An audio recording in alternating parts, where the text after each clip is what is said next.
Hello সবাইকে, কেমন আছো? আর একটা নতুন ব্লগ নিয়ে আবার চলে আসলাম। তোমরা অনেকেই জানো আমি বাড়িতে থাকি না, আমি বাইরে থাকি একটা কাজের সূত্রে। তো আমাদের এইখানে একটা মেলা হচ্ছে, কৃষি মেলা। ও এসেছে, তার জন্য ওকে বললাম চলো তুমি এসেছো তাহলে এইখানে একটা মেলা হচ্ছে, মেলা থেকে ঘুরে আসি। তারপরে বেরিয়ে পড়লাম।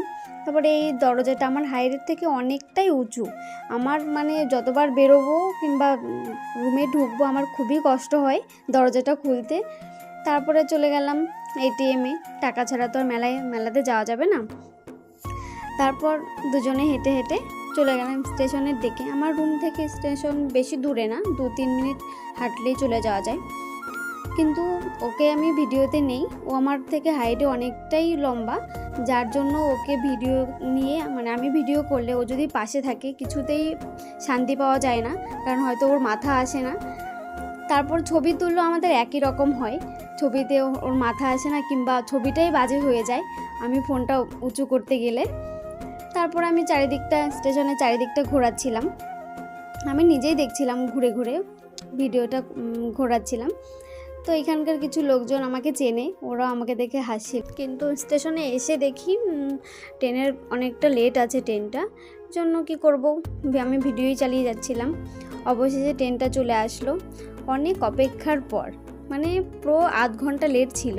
ট্রেন লেট থাকলে যে কি বিরক্তিকর হয় সেটা মানে যে এই ইসে পড়েছে সেই জানে। তারপরে চলে আসলাম মেলাতে, ঢুকে গেলাম। আমার বরকে বললাম যে আমি যাচ্ছি মেলাতে, ঢুকছি, তুমি আমার ঠিক করে একটা ভিডিও করো। দেখো তোমরাই দেখতে পাচ্ছ যে কেমন করে ভিডিওটা করেছে, পুরো দোকান এই সব লোকজন সব।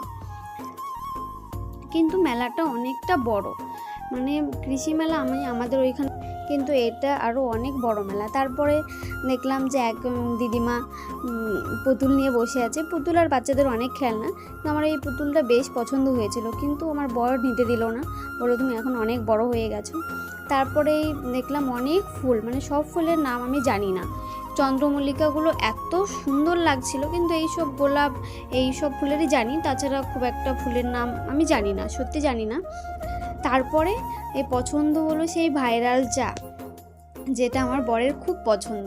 আমি দেখছিলাম প্রথম, আমি এরকম চা আগে সত্যি কোনোদিন দেখিনি, তোমরা হয়তো অনেকেই দেখেছো, কিন্তু আমি দেখিনি এরকম, প্রথম আমি এটাই দেখলাম।